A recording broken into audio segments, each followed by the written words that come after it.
Great talent wins games. Great stories win hearts. January 25th, 1995, Selhurst Park. A French forward in a turned-up collar launches a kung fu kick into the crowd, and English football stops breathing. Was this the moment Eric Cantona ruined everything, or the spark that made him a king? Eric Cantona is the Premier League's most beautiful paradox, a poet with a fuse. Before England knew what to make of him, he had already bent a league to his will, helping Leeds United win the last First Division title in 1992, then crossed the Pennines and rewired Manchester United's destiny. With him, United ended a 26-year wait for the title and began an age of command. 4 Premier League crowns and 2 FA Cups in 5 seasons. A style built as much on charisma as on goals. But the numbers only grazed the surface. Cantona captained by mood. He played with an upright swagger, chin tilted to the floodlights, receiving pressure as if pressure existed for his amusement. He could knit a team together with a first touch, then shatter a defense with one stroke of invention. And still, at the heart of the legend sits a scandal, an eruption that should have ended him. It didn't. Somehow, the madness fed the myth. This is the untold story of how a volatile artist from Marseille became King Eric. How courage, conflict, and consequence fused to build the empire at Old Trafford. And why his legacy feels less like a career than a revolution. Cantona's journey is a duel between freedom and control. The need to create without apology versus the world's demand for discipline. The price is exile, suspension, and scorn. The reward is redemption, leadership, and the dynasty. To understand the king, we must return to the port city that forged his fire and follow the spark across the channel to destiny. Eric Daniel Pierre Cantona was born on May 24, 1966, in the working-class quarter of Marseille, a port city where the Mediterranean sun seemed to breed both artists and fighters. His father, Albert, was a nurse and an amateur painter. His mother, Elone, a Spaniard whose family had fled the Franco regime, carried a temperament forged by exile. That blend of discipline, imagination, and resistance marked young Eric from the start. He grew up on the rugged hills of Les Cayoles, a district where football was played on dust, not grass. Here, boys played until the streetlights came on, and matches ended only when tempers snapped. Cantona was taller, stronger, but above all, bolder. His first touch was instinctive, almost arrogant, as if the ball were an extension of his personality. Neighbors remember a boy who would play barefoot for hours, striking the ball against walls, inventing tricks not out of showmanship, but necessity. The Cantona household breathed football. Both of Eric's brothers, Jean-Marie and Joël, would also play professionally, though neither would reach his heights. Competition at home was fierce. Eric's fiery temper surfaced early. Losing was never an option, and if defeat came, it was greeted with silence or sudden outbursts. Yet that volatility was matched by a streak of introspection. When not kicking a ball, he sketched, painted, and watched the sea, as if knowing that life could not be lived in one dimension. What separated him from most children of Marseille was not just talent, but defiance. Coaches at local youth clubs quickly recognized both sides. Here was a prodigy who could split defenses with vision far beyond his age, and here was a boy who might explode at a referee or teammate.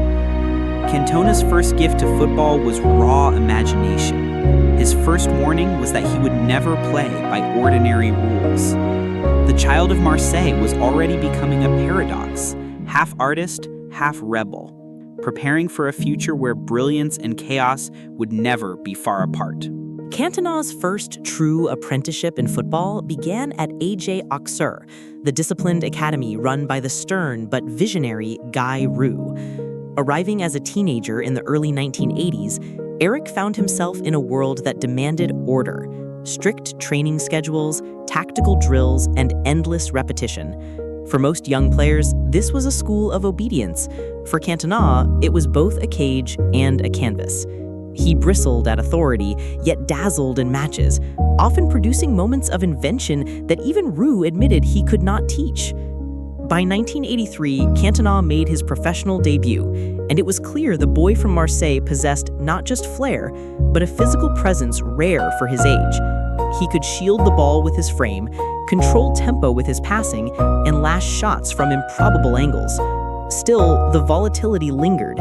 He once lunged recklessly into a tackle so violent that Roux benched him for weeks, warning, "Talent without control is wasted." After a loan at Martigues to gain maturity, Cantona returned stronger, earning a move to Olympique de Marseille in 1988, the biggest club in his hometown. To Marseille supporters, he was a prodigal son. To Marseille's management, he was a gamble. His time there epitomized the Cantona paradox. On one hand, flashes of genius, defense-splitting passes, impudent chips, goals that seemed sculpted rather than struck. On the other, disciplinary meltdowns. In one infamous incident, he hurled the ball at a referee in frustration, earning suspension. The club's hierarchy questioned whether his brilliance justified the chaos. Spells at Bordeaux and Montpellier followed, each stop echoing the same pattern.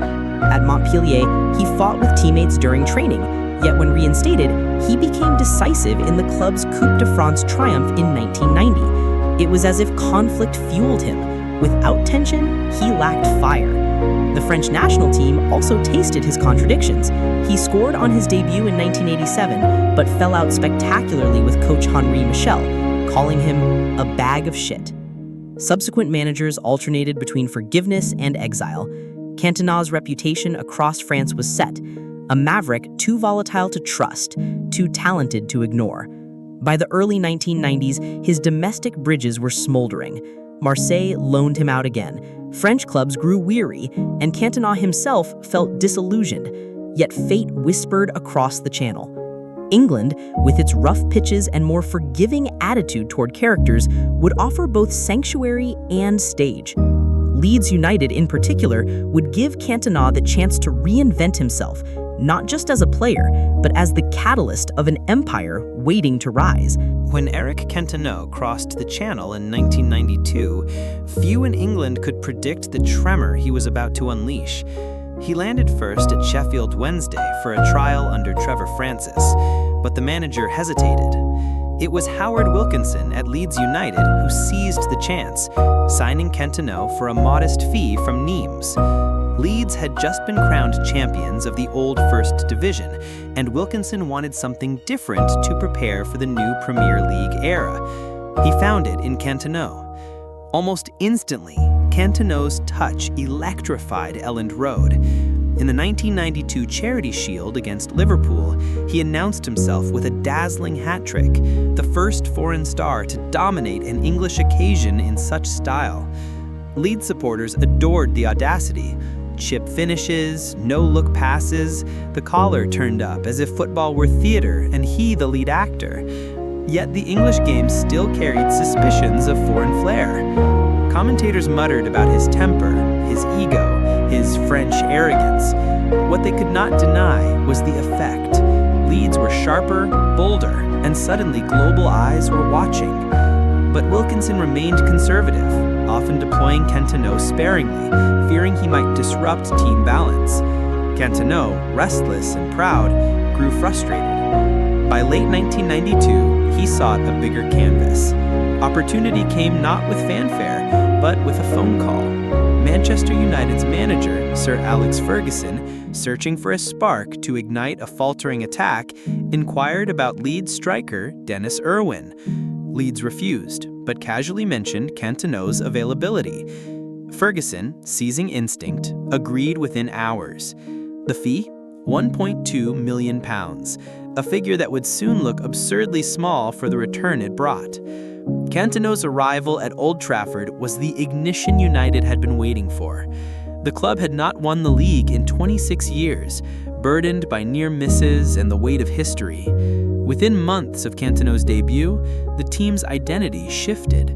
He dropped deep, linked play, and elevated the likes of Ryan Giggs, Mark Hughes, and Paul Hintz. The passes seemed to come from a different dimension: back heels that opened defenses, chips that humiliated goalkeepers. The 1992-93 season became historic. United surged to the inaugural Premier League title, their first league crown since 1967. Cantona scored 9 goals, but his influence transcended numbers. He was the conductor, the reference point, the aura. For Ferguson, Cantona was not simply a player, but a leader who imposed standards through artistry. For supporters, he was liberation itself, swagger and steel united in one man. Yet the paradox remained. Cantona's temper occasionally flickered, squabbles with referees, gesticulations at critics, but every controversy seemed outweighed by a goal that silenced doubt. By 1994, United had secured back-to-back league titles, and Cantona's signing was already regarded as one of the greatest bargains in English football history. The breakthrough was complete. The outsider who could not settle in France had found his kingdom in England. But just as his dominance seemed secure, destiny had another test waiting. The drama of Cantona's story was only beginning to unfurl. By the mid-1990s, Eric Cantona stood at the center of a revolution. Manchester United were no longer the sleeping giant haunted by decades without a title. They were champions, and their heartbeat was the man in the upturned collar. Between 1992 and 1997, Cantona's reign was brief in years but vast in impact. 4 Premier League titles in 5 seasons, 2 FA Cups, and a dynasty whose echoes still resonate. The King's style.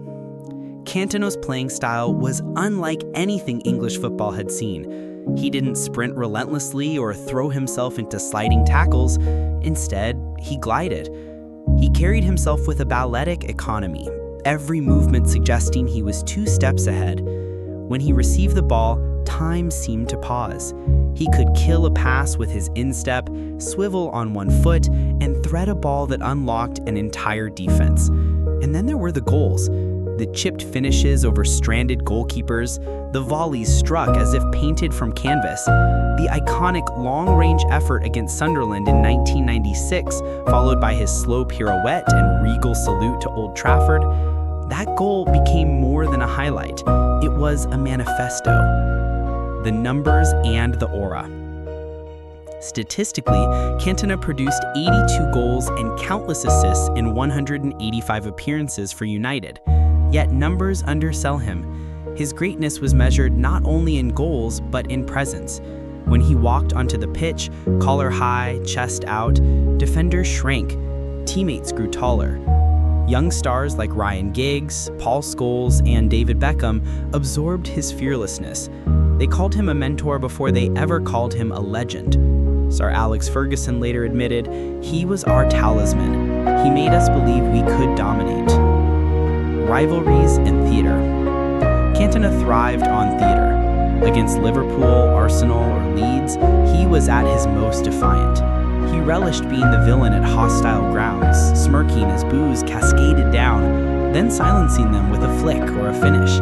His penalty in the 1996 FA Cup final against Liverpool, struck through a forest of legs in the dying minutes, delivered the double for United. It was not just a goal, it was drama scripted for a king. The philosopher footballer. Off the pitch, Cantona deepened the myth. While many stars avoided microphones, he courted them with riddles. Asked about his infamous kung fu kick, he delivered the immortal, puzzling line, "When the seagulls follow the trawler, it is because they think sardines will be thrown into the sea." Critics scoffed, fans chuckled, but the phrase became part of English football folklore. He was not just an athlete, he was performance art, forcing football to consider poetry alongside statistics. Influence beyond goals. The mid-1990s United side was built on Cantona's foundations. He showed the class of '92, Giggs, Scholes, Beckham, and Neville, that winning required imagination as well as grit. He taught them to play without fear, to embrace individuality within a team ethic. His leadership was unconventional. He rarely shouted, but his aura commanded attention. When United fell behind, the ball sought him. When teammates wavered, they looked to his eyes. Comparisons to legends. While Alan Shearer outscored him and Gianfranco Zola charmed neutrals, Cantona occupied a different plane. He wasn't just a striker, he was a symbol. If George Best had been the genius undone by excess, Cantona was the rebel redeemed by impact. For United fans, he bridged the club's romantic past with its dominant future. His number 7 shirt, later worn by Beckham and Ronaldo, remains iconic, largely because Cantona turned it into a crown. But for all the glory, chaos was never far behind. The very fire that inspired his artistry threatened to consume him. In January 1995, at Selhurst Park, the King's crown slipped. His temper exploded in one of the most shocking incidents in football history, an act that nearly ended his reign and cast doubt on everything he had built. January 25th, 1995, Selhurst Park. Manchester United faced Crystal Palace on a bitter winter evening. The match itself was tense but unremarkable, until Eric Cantona, already frustrated by rough challenges and poor refereeing, snapped. In the 48th minute, he was sent off for kicking defender Richard Shaw. As he walked towards the tunnel, a Palace supporter leaned over the barrier, hurling abuse. In a flash of fury, Cantona launched a kung fu kick into the stands, followed by punches. The image was seared instantly into English football. The mercurial genius transformed into an outlaw in one leap. The aftermath was seismic. The FA banned him for 9 months. The courts imposed 120 hours of community service. Newspapers condemned him as a disgrace. Politicians demanded deportation. Even United's directors debated whether to sever ties. For a player who had lifted the club back to greatness, it seemed the empire might collapse around him. Yet, Sir Alex Ferguson stood firm. Behind the scenes, he shielded Cantona, insisting that the man who inspired his dressing room could not be abandoned. Ferguson later reflected, "Others would have thrown him away, but he was special. He needed protecting, not punishing further." Cantona disappeared from the pitch, but not from the public imagination. Cameras followed him to courtrooms and training grounds. His cryptic statement, "When the seagulls follow the trawler," turned scandal into performance art, deepening the aura rather than destroying it. For 9 months, United played without their talisman and lost the league to Blackburn. The cost of his absence was written plainly in the table. When his suspension ended in October 1995, the comeback was theater of the highest order. Against Liverpool at Old Trafford, he returned in the number 7 shirt, collar up, the stadium trembling with anticipation. Within minutes, he set up a goal for Nicky Butt. Later, from the penalty spot, he struck the equalizer. Old Trafford erupted, not just in celebration of a goal, but in relief. Their king had returned. The rest of the 1995-1996 season became a redemption arc. Cantona scored decisive goals, often the only difference in tight matches. His leadership carried United past Newcastle in one of the most dramatic title races in Premier League history. Then came the FA Cup final, Liverpool again. In the 85th minute, a loose ball dropped in the box. Cantona struck through a maze of defenders and into the net. United completed the double, and Cantona was once more immortal. The kung fu kick had nearly destroyed him, but paradoxically, it elevated his myth. He was no longer just the genius who brought titles. He was the flawed king who had fallen, been exiled, and then restored his crown. That duality, artist and outlaw, villain and hero, cemented him in football folklore. Yet, his story would twist once more, not through scandal, but by choice. In 1997, at only 30 years old, Cantona stunned the world by walking away from the game he had just conquered. When Eric Cantona announced his retirement in May 1997, the football world was stunned.